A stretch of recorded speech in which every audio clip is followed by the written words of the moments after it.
He kōna ipurangi tēnei nā te reo irirangi o Aotearoa. Who doesn't love a sporting upset?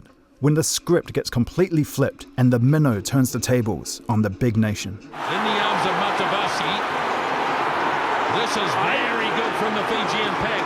Now Tuisue to the line, and the Fijians are in. Oh, magic, Fiji! In 2021, just a week after the All Blacks put more than 100 unanswered points on Tonga and Auckland, they found themselves down in Dunedin, struggling against Fiji. Good move down the blind side. Matavasi almost there. Try scored. With 60 minutes showing on the clock, the Fijians were just 8 points behind and still very much in the game. Here they go again. This looks good. This looks really good. Can they go all the way? No, the All Blacks have got a hand in there. Penalty try. Penalty try to Fiji. New Zealand ended up running out comfortable winners, 57-23, but it was still clear there was a gulf in performance between Fiji and Tonga. A gulf in performance mirrored by a gulf in opportunities as they move towards the Rugby World Cup. We've got in the pipeline a few Tier 1 test matches. It's probably the strongest calendar that we've had in terms of leading into a World Cup, so we're pretty happy in terms of our preparation.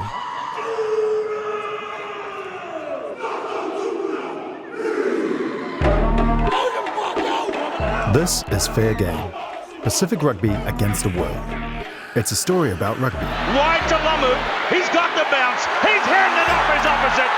But it's also a story about money and power.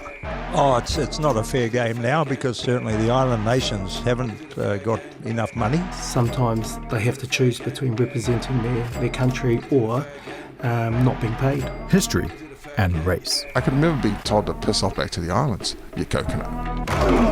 Is it a fair game? Fair game, fair game, fair game, fair game. A year after that game in Dunedin, we're poolside at the Fijian team hotel in Nadi, Fiji, at the tail end of the Pacific Nations Cup with former Fijian captain Simon Rawalui. He's now the high performance manager for his old team, and kind of a big deal. Yeah, Simon's a big guy, like literally 6'6", 130 kilos, and people who know rugby in the Pacific point to his influence as a game changer for Fiji in the last few years. See, the foundations of Fiji rugby have been strong for a while. They are the reigning Olympic Sevens champions. It's over! And there's a golden glow hanging over a beautiful nation. Back-to-back Olympic glory for Fiji. And with their courageous quarter-final challenge against the Springboks in 2007. One of Fiji's best players is missing, and they're stuffing the South Africans with 14 men. They're the most recent Pacific team to make the knockout stages of the Rugby World Cup. And there's been a deliberate decision to build on that by the powers that be.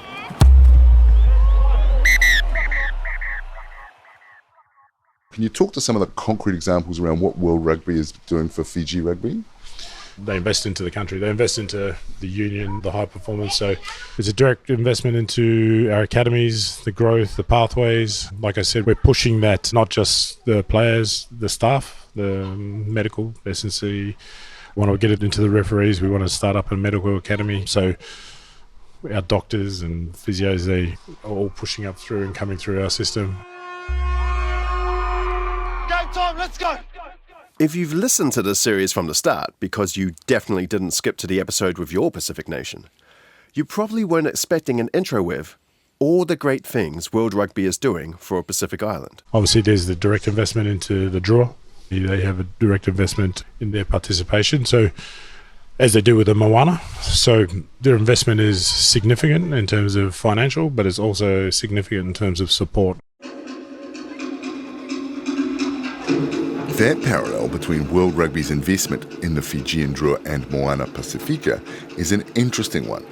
Remember, the Drua are a dedicated Fijian team based in Fiji for the Super Rugby Pacific competition, whereas Moana Pacifica, a blend of Tongan and Samoan players that also nominally includes other Pacific nations like the Cooks and Niue, their base is in Auckland. From a distance, it's easy to group Fiji, Tonga and Samoa under that Pacific umbrella. But close up, there are some pretty significant differences. For a start, Fiji's indigenous people are Melanesian, unlike the Polynesians of Tonga and Samoa, meaning Fijian culture has more in common with Vanuatu and the Solomons than its Pacific neighbours. The three nations have interacted for centuries though, traded, migrated, even gone to war. Look at a map and you'll see they form a sort of central triangle to the Pacific nations, with Hawaii at the top, Aotearoa New Zealand to the south, Rapa Nui or Easter Island to the east, and Palau and New Guinea to the west. With around 900,000 people, Fiji is more than 4 times the size of Samoa and 7 times the size of Tonga's on-island populations, with all the associated economic benefits that brings. Although, as Simon Raiwalui points out, Samoa and Tonga have a strong heritage base with players coming through New Zealand and Australia, which is less the case for Fiji. We're all Pacific brothers. We're all good friends. We know each other. We're good friends amongst the players, amongst the staff. I've got lifelong friends that have played for both countries. But we do tend to get grouped together when they talk about rugby. At times they'll say Pacific rugby. So there's different needs, there's different strengths, different demographics in terms of our identity. We do identify differently, Fijians, Samoans and Tongans. We love each other, but we want to... when there's a battle, there's a battle. We're competitive cousins. Yeah, that's a good way to put it.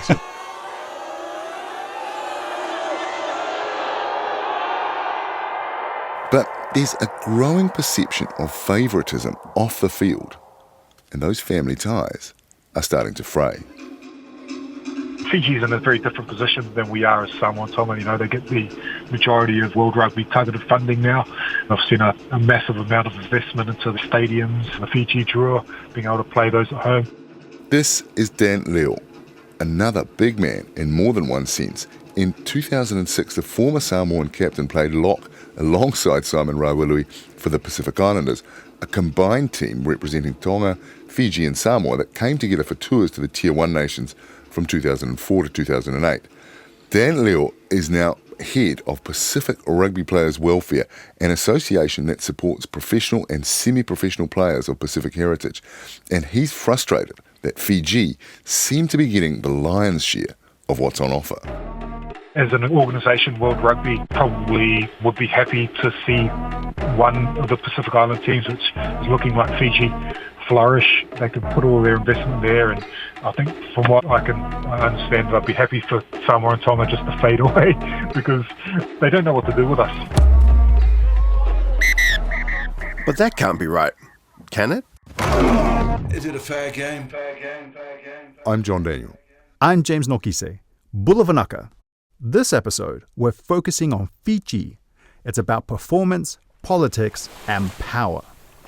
We want to understand how Fiji has taken that step to the next level, because it seems like a lot has happened off the field as well as on it. John decided to go straight to the top. There's also been a considerable investment in Fiji, targeted directly at Fiji, it seems, from World Rugby. Is that right? Yes. Well, not only to Fiji, as part of the governance reform, we were tasked, you're familiar with, we were Tier 1, Tier 2, Tier 3. Mm-hmm. This is Kathy Wong, a highly respected sports administrator from Fiji and one of Oceania's 2 representatives on the World Rugby Council. Oceania is World Rugby's regional association for the Pacific, covering 14 member unions of all sizes, from Australia and New Zealand to American Samoa, Nauru and Tuvalu. As well as Fiji, Tonga and Samoa. Having begun as a physiotherapist for the Fijian team in the 1980s, Kathy's small stature cuts a striking figure in rugby circles, but she's absolutely an operator, often described as indomitable.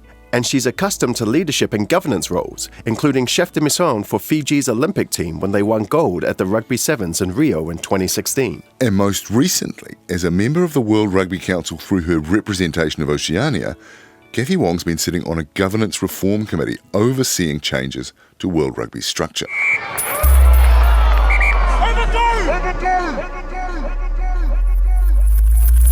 Well, that's good, isn't it? In theory, absolutely. In practice, to be honest, I was pretty surprised by what she had to say. Instead of the old tier system, World Rugby now has a new way of evaluating who gets the money based on performance. So if you're a high-performing union, you got X number of dollars. If you're a performing union, you got X number of dollars. Hence, the investment into Fiji Rugby was a little bit more than, I would say, other unions that were also saved here. So is Fiji Rugby considered a high-performing union or a performing union? Performing union. Right. Yeah. And Tonga and Samoa are developing unions, are they? Is that right? Developing unions, yes. So if they play more games and they perform better, then they can move into a high-performing union. Okay, so just let me get my head around this, because honestly, I'm not sure I fully understand the ramifications of what I'm hearing. I mean, in principle, a new system is good because the old one with the tiers, that was rotten. Yeah, but it's pretty hard to understand, given we don't know anything about it. I haven't really seen any information about that. That hasn't really come out yet, is that right? No, it hasn't come out because it just basically, you see, most people still refer to it as Tier 1, Tier 2. This thing is basically just referred down to the union, so the unions now know where they're categorized. Have we done a public announcement? I don't think we've done a public announcement on it. No, we have not. Is that coming? Because I'm aware that the governance reform review took place during 2020, didn't it? And so it's been nearly 2 years since you finished that. So there hasn't been any official announcement, but it is just being implemented. It's been implemented without any official announcement. You're correct. Mm-hmm. I guess the headline is that Fiji have done all right. They're a performing union, so still the second of 3 tiers. Remember, top of the pile are high performing, then developing. And look, this is still all very opaque. But by the sounds of things, the high-performing unions, presumably the big boys, New Zealand, England, France, etc., they're all still going to be getting the bulk of the money.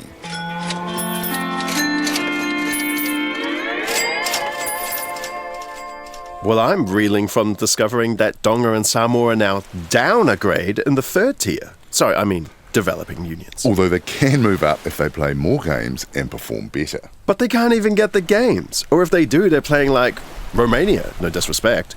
How is that supposed to work? Is it a fair game? One of the things that's come up while we've been making this series is how power works at World Rugby. You want me off the line on that? Well, I might... Look, I never got that off-the-record chat with Kathy Wong. I did send follow-up emails, but I'm sure she's very busy. In any case, we're going to hear more from her in that on-the-record interview, and I think it's pretty enlightening. But for now, let's try to get a handle on how Fiji Rugby works from the bottom up, rather than the top down. Yeah, remembering those solid foundations that we talked about earlier, we spoke with Lide Movono, a Fijian journalist who's been covering rugby, politics and social issues for more than 20 years. Absolutely everyone in this country, regardless of age, gender or ethnicity, takes ownership or grabs ownership of Fijian rugby, whether they're male or female, 7 to 15, and to an extent, even in terms of the code, everyone here watches. Everyone is out there supporting the Fijian team.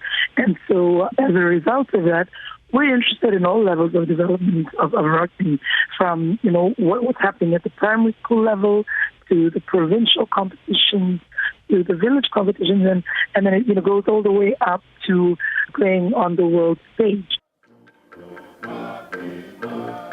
According to World Rugby's latest figures from 2018, with 124,000 registered players on island, there are more Fijians playing rugby than in Wales, Scotland, Ireland and Italy.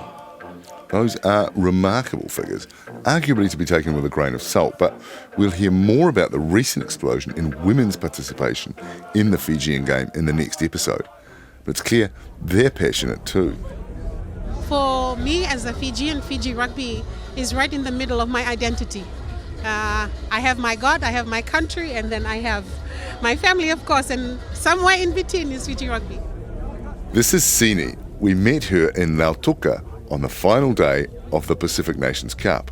For us, Fiji Rugby is about the nation coming together, especially after COVID, after hurricanes, after floods. She was also quite enthusiastic about getting us to try some kava. Do you want us to talk a little bit about kava? John? No, I'm fine. Maybe after the game? That's fine. When you come back, I'll be here. I don't think that diminishes her credibility. And there's Alexia behind the Fiji smile, which is also kava. So you see Fijians, you see rugby, you walk around, you will see kava. Kava culture runs across the Pacific, whether we're Polynesian, Melanesian or Micronesian. And it's not the only cultural similarity where you can hear echoes from Fiji that resonate in Samoa, Tonga and other Pacific nations. Here's Lithe Mofono again. A rugby administrator said to me a few weeks ago, we replaced our tribal warfare with rugby competition. And so in a sense, it's kind of been embedded into what was already an existing strong sense of identity about who we were and where we come from. And so that's continued now. Our rugby teams have almost just replaced our team of warriors, or Mbati as we called it in the past. The Mbati were warriors associated with a town or a chief. We have a similar thing in Samoan culture known as toa. Going out to fight for king and country almost. That's continued now. And so that kind of strong sense of identity, that kind of team spirit that's born out of pride in who you are and where you come from has continued. And in a sense, that's what our national rugby teams tend to do. I mean, you see the traditional chant that we do at the beginning of every test match that a Fijian team does. That is, in effect, if you look at the lyrics, a warrior's cry, a warrior's challenge.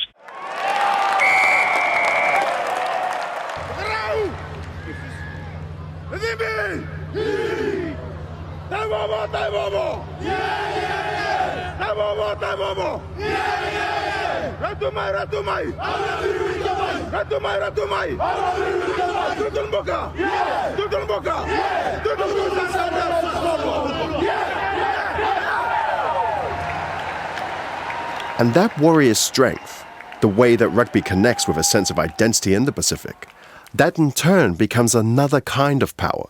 Someone who is national level or elite level rugby player automatically accords you a status that is akin to political leaders. It's akin to being a business leader. You're the top of your industry, so that gives you a certain level of influence. And Lee there says that at a governance level, rugby's influence is embedded through institutions of all sizes right across the country. If you look at the rugby administration at village level, at district level, at provincial level, and then at national level, the people who sit on the boards, who sit on the governance bodies of a village, of rugby teams, are heavily influential people. And they also then tend to be political leaders and government leaders. I mean, the Fijian Rugby Union is almost always headed by a prime minister or a military leader, and even patronized by the head of state, the president. So the influence that rugby has surpasses almost all the other influence in this country.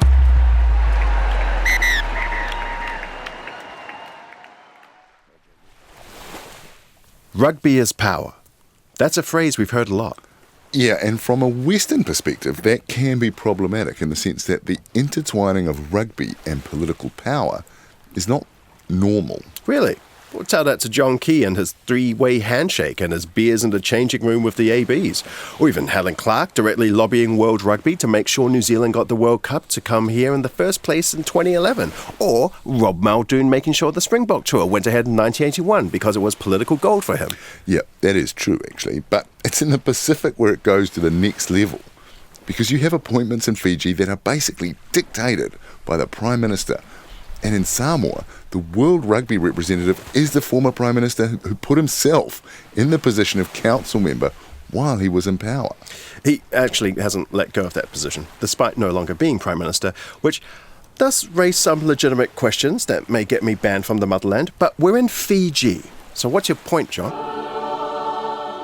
Look, I mentioned in the first episode those allegations about how 3 Fijian players were prevented from playing in the World Cup in 2011 by their club, my old club, Racing, in Paris, where I was briefly captain.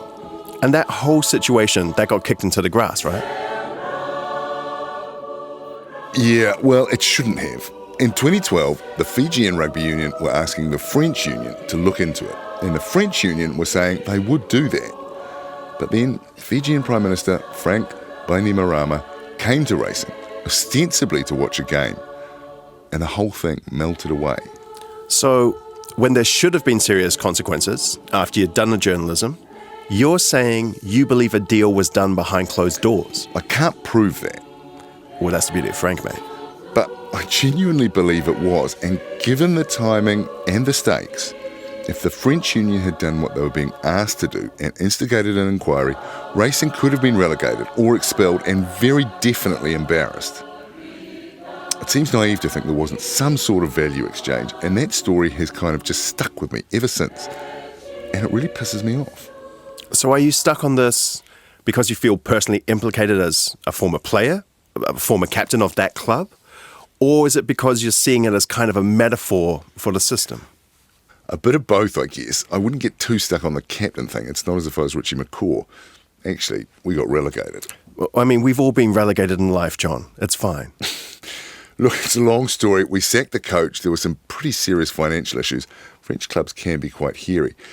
But yeah, I mean, I just think that when you're a kind of institution that prides itself on its values and its fairness and its integrity, and it tells everyone that, you know, it really gets a lot of mileage about that concept of decency. And then you go and act in this way that is self-dealing, that lines your priorities, your stated priorities as World Rugby up as being something that's really more to the advantage of the people who are in power. I think you just lose a lot of traction with the people who you're supposed to be serving. And I think that has a real world impact. Time out.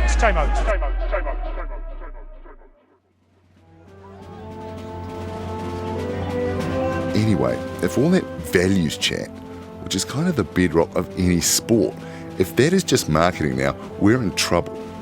When institutions prefer self-dealing to integrity, the people who rely on those institutions lose trust in them, and I think that has a real-world impact.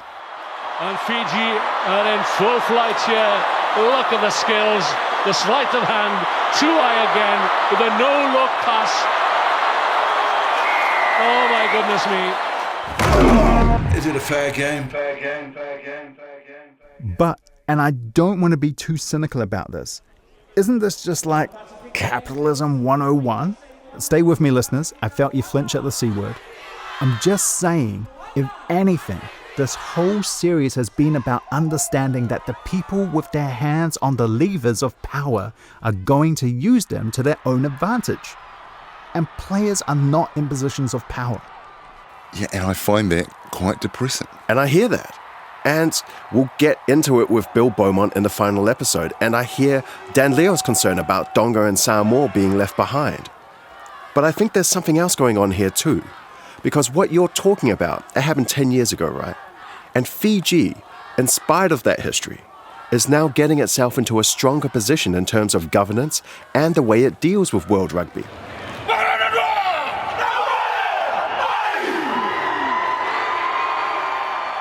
Here's journalist Lide Mavono again. We've had a lot of problems associated with rugby leadership in the past. We've had difficulties, aligning, as one of the better description, aligning our financial governance records to those that the World Rugby body requires of you. So I think that in the past several years, at least under the leadership of current rugby administrators, it's meant that we have worked hard, rugby leaders have worked hard to ensure that we're complying with global financial and global accounting standards. But in August of 2022, 3 employees of Fiji Rugby were fired for financial irregularities after an audit. So when there should have been serious consequences, after you'd done a journalism, you're saying you believe a deal was done behind closed doors? I can't prove that. Well, that's the beauty of Frank. Okay, nobody's saying it's a perfect situation, but at least they're taking action rather than letting it drift or normalizing what you might describe as poor practices. I think what Lide is saying here is that there's an engagement with the system that seems to be working for Fiji. And so in a sense, it can be a positive influencer in that way because Fiji, for the first time in the last couple of years, now sits in the World Rugby Council. And in order for them to do that, they needed to work really hard at improving their governance systems, improving their accounting systems, and as a result, also improve their ability to turn the World Rugby back for the development of ordinary rugby players. And I think getting that traction, being able to turn the World Rugby buck, as Liga puts it, to bring in that investment for the good of Fijian players, that's what success looks like, given where we're coming from in the Pacific. And that comes from people like Simon Ravului. We'll hear more from him about what Fiji are doing with that development money, and Kathy Wong. For me, the success was getting people to buy in, to understand that this is not a short-term benefit, for them to stay the hard yards and sit there for 7 to 8 years, then you will see results. Once the whole mindset of rugby, not only in Fiji, I hope will translate into the rest of the Pacific, that results comes after years of practice, years of training, and years of hard work, then you find it starts to emanate itself into performance off the field. And that decision to play a long game with internal change at Fiji Rugby, Kathy says that's led to real progress through the changes in voting at World Rugby. So she believes they hear the concerns from the Pacific now. In the past, it was a total disconnect.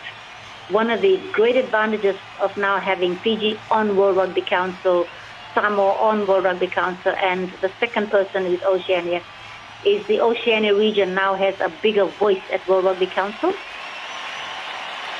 Remember, Oceania is the region that includes Fiji, Tonga and Samoa, smaller nations like Niue, and the Cook Islands and the big boys, Australia and New Zealand. So that's effectively 3 more Pacific votes on an expanded World Rugby Council. This all stems from those reforms that I mentioned from 2015. Before that, there was only 1 vote across the whole of Oceania for the Pacific, but 2 votes for Wales, 2 votes for Scotland, England, Ireland, New Zealand and Australia. What they call founder members, founder unions, voted themselves considerable additional payments 15, 20 years ago. And, I mean, if the makeup of the people who vote was different, I think you would have got a very different result, wouldn't you? Correct. Hence, as I said, the voting has not changed yet. That's going to be for the future. Kathy Wong says that fresh reform to the voting system was considered too delicate to achieve over Zoom meetings during COVID and could still take years. I mean, you have some countries that have 3 votes and some countries have 1 vote. And some countries have no vote. Tonga. Yeah, so that system still exists. When will that change? How will it change? I don't have the answers for you at that stage. That's something World Rugby has to look at. Is it a fair system? Is it an unfair system? Again, I don't have the answers. I think World Rugby, we have to look within ourselves to see what is the best way forward on this. As I said, I don't have the answers for that. But you are correct with the power thing. It all depends. It comes down to the voting system. The funny thing is, for decades, England had 6 votes. The other home nations had 2 each. And despite being the dominant playing nations, New Zealand, Australia and South Africa only got to vote in 1948. And even then it was only 1. I mean, it's so Anglo-centric that the French were only allowed in 1978. So this frankly weird situation with the voting, everyone apart from England, the original colonial masters, OGs, have just been on the receiving end at some point. That's right. In fact, England, officially speaking, aren't even England. You know how all the rugby unions are like New Zealand Rugby, Fiji Rugby, whatever? Technically, the English Rugby Union are just the Rugby Football Union, the RFU, on the grounds that they invented it. Because it's their ball and they'll take it home if they feel like it. For a long time, the power of the governing body was relatively muted, confined to occasional law changes. But that all changed with the rise of professionalism and money. And suddenly, those decisions could make a huge difference to the fate of any individual country.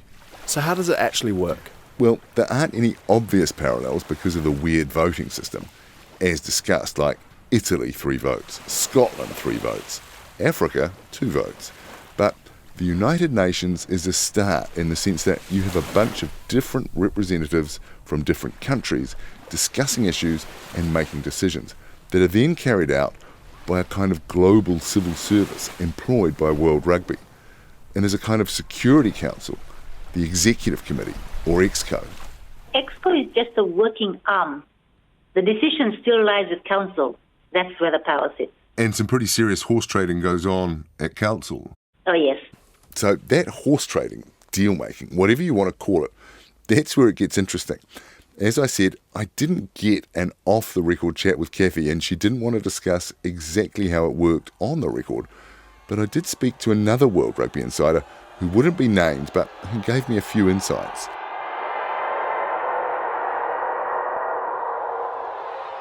One example had to do with France and Australia. If you looked at the Northern Hemisphere tours to the Southern Hemisphere in 2021, basically at the height of COVID, there was a Lions tour that went ahead to South Africa. It was marginal until the last minute, but the financial interests on both sides of a Lions tour are massive, the biggest in rugby after the World Cup, so it was always going to happen if at all possible. 3 test matches coming to you live from this stadium, a stadium that holds well over 60,000 people, and for reasons so well known, no spectators here. That was such a weird tour because it was like played in front of empty stadiums, right? Yeah, but the broadcasting and sponsorship rights there are worth a fortune, and they kept the lights on for South Africa through COVID. So how do France and Australia come into it? Okay, apart from that Lions tour, all the other Northern Hemisphere tours south got cancelled. So those All Black games last year against Tonga and Fiji, they were just filling in for Scotland and Wales, who, understandably, given the COVID situation, pulled out. But the French team came to Australia, leaving France before the end of their domestic championship, completed quarantine, and played a 3-test series in the space of 11 days. That just seems like a logistical nightmare and borderline crazy around player welfare. So, why? Rugby Australia were really struggling financially. They got smashed by COVID, and if they didn't get the hit from those test matches, it could have been a disaster. They were talking about taking the game back to amateur status. It's been 31 years since France have won in Australia tonight. A famous victory in Melbourne. Okay, so the French do the Aussies a solid by coming down to them in the middle of a pandemic. What do they get in return? Well, this is it. What I was told is that Bernard Laporte, head of French rugby and deputy head of World Rugby, wants Australia's 3 votes, which will pretty much tilt the balance in his favour if he decides to run for head of World Rugby. And this way they owe him 1. Well, 3. So those votes, you can use them as leverage to turn them into money. Or power. At the last vote for the head of World Rugby in 2020, where the Englishman Bill Beaumont is opposed to the Argentinian Gus Pichot, the vote is very close. Beaumont wins in the end, 28-23, and 2 of the floating votes are Fiji and Samoa. Pichot, having lost, quits World Rugby, claiming he was betrayed, and says, quote, "Favours are being made on the edge of ethics." Yeah, I mean, on the one hand, it kind of feels shocking because we don't normally see how the sausage gets made. But on the other, isn't this just politics? Like, more importantly, what did Fiji and Samoa get? Well, what Fiji gets kind of explodes in their faces because at the same time, head of Fiji Rugby Francis Keane is nominated for the executive committee, EXCO. It's a big deal because it's the first time someone from the Pacific gets to sit at the big table. But then Dan Leal from Pacific Rugby Players Welfare, who we heard from earlier, he blows the whistle on Francis Keane. There's a lot of press about it. Stephen Jones, the rugby correspondent from the Sunday Times in London, writes an excoriating piece. Amazing twist. I'm very happy we're turning into a true crime podcast. Just blows the whistle on what exactly, John? Keane, who is Frank Bainimarama's brother-in-law, has also been convicted for manslaughter. Some very serious allegations about his behaviour as head of Fiji's prison service emerge, and in the end he is withdrawn as a candidate from EXCO and shortly afterwards steps down from Fiji Rugby. But there's another person offered the opportunity to sit at the big table, a Fijian woman. I was approached to sit on EXCO at that time, and at that time I said no. I felt I was not ready. Oh, damn, that's a shame. I can't help thinking Kathy Wong would have been good in that role. You're not the only one to think that. And when people say it's a missed opportunity, I said, no, I don't look at it that way. I felt that if I said yes, I had to be confident enough. And I myself realized that whether I got voted in or not was not the point. I could have been not voted in, that's fine. And somebody said, you don't have to be voted. I said, for me, if I put my hands up for a position, I need to be competent and qualified for that position. And I realized that I was not ready to sit and escort that stage. Maybe ask me in 1 year, 2 years' time, I think I'll do it. But right at that time when Francis King was nominated, because I was asked, and I said no.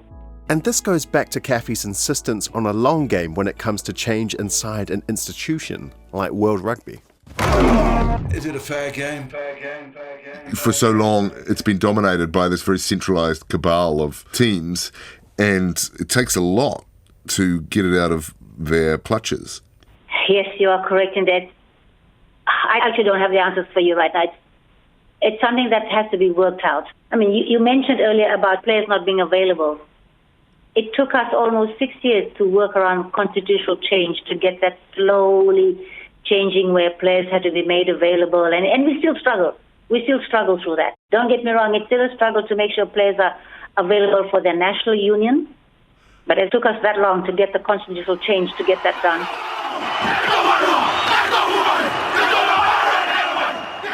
Now again, it's important to remember that while there have been issues around Pacific players getting back to play for their national teams when they're contracted to European clubs, those clubs have offered vital experience at top level. Playing for European clubs overseas has taught me a lot about being a professional rugby player. This is Nemani Nangusa, the veteran flanker who captained the Drua in their inaugural year in Super Rugby Pacific. He previously played for Newcastle in England and Aurillac in France, and he says being able to pass on what he learned in those environments has been invaluable. Nangusa floating it over the top to Radul Taumanda. In turn finds Ikanavere, who finishes like a winger. And I think to bring that experience into the Drua side, especially with a lot of young boys straight from the islands, never experienced what I've experienced to play for a professional club. I think it really helps to be here and just helping the young boys out with professionalism and how to train in a professional environment. But now, Fiji's young talent can play professionally on island. Nemani Nangusa says that's going to make a huge difference, both professionally and personally. I'm really stoked for these young boys coming up. Now they have a team to work hard and play for. And there's Super Rugby, like a competition that everyone looks up to all around the world. And so it's a really, really great opportunity for the young players coming up. Let's to work hard and try to make it to the Fijian side. They'll set up for Mbossi, and he got away from 1, 2, 4. Speedster alert. He gets the yellow boots pumping, gets it away to Ravovo, who says, let's go! Ravovo! Let the crowd tell the story. Before we have to travel, I played in France, in England. It's a long way from home. Struggled with being away from our families, but now I get to play like in front of my families, and they can come and watch me play and get paid to play and help them out too. Like Moana Pacifica, the Drua won just 2 games in 2022, but injected some much-needed interest into the competition and are sure to take another step up in 2023. The first ever Fijian side to compete in Super Rugby, to come together in such a short period of time and compete against teams who have been 20 plus years in the competition. Yeah, we're still learning. That's all I can say. Like, we're still learning. If we get the same table laid out for us as every other nation, I think we can compete with any nation in the world. I believe that wholeheartedly within my being. This is Simon Raiwalui again, Fiji's head of high performance. I think we have the talent, we have the infrastructure that's growing, we need to build that, but I do think that we can compete at the highest level consistently. And the word I emphasise is consistently, because we can play well in games, but we need to do it 4, 5, 6 games in a row, and that comes down to preparation, everything, how you build your team. Simon is another of Fiji rugby's leaders with an eye on the long game, and part of that comes from his own deep roots in top-level rugby. And you've been involved in the professional game for 20, 25 years? Yes, since 1996, 97. Since it went pro? Yeah, so a year after I went over to Europe, it was a year before it turned pro in the UK. I was in the UK for 10 years, and then in France for 11 years. So are you like the first Fiji manager to have the kind of experience that you bring in terms of that international? I'm trying to think. I'd be one of the first. I was probably one of the first to go over to Europe in terms of playing. We had obviously players that play over there, but from a professional era, I was one of the first probably to go over there. Yeah, he's quite softly spoken, and it's hard to get his full CV out of him, but Simon has this amazing breadth of connections across the rugby playing world. He's born in New Zealand, grows up in Australia, plays Australian schoolboys, then heads to the UK where he plays for major clubs there, including Saracens, where he's captain, then on to racing in France, where he's again captain.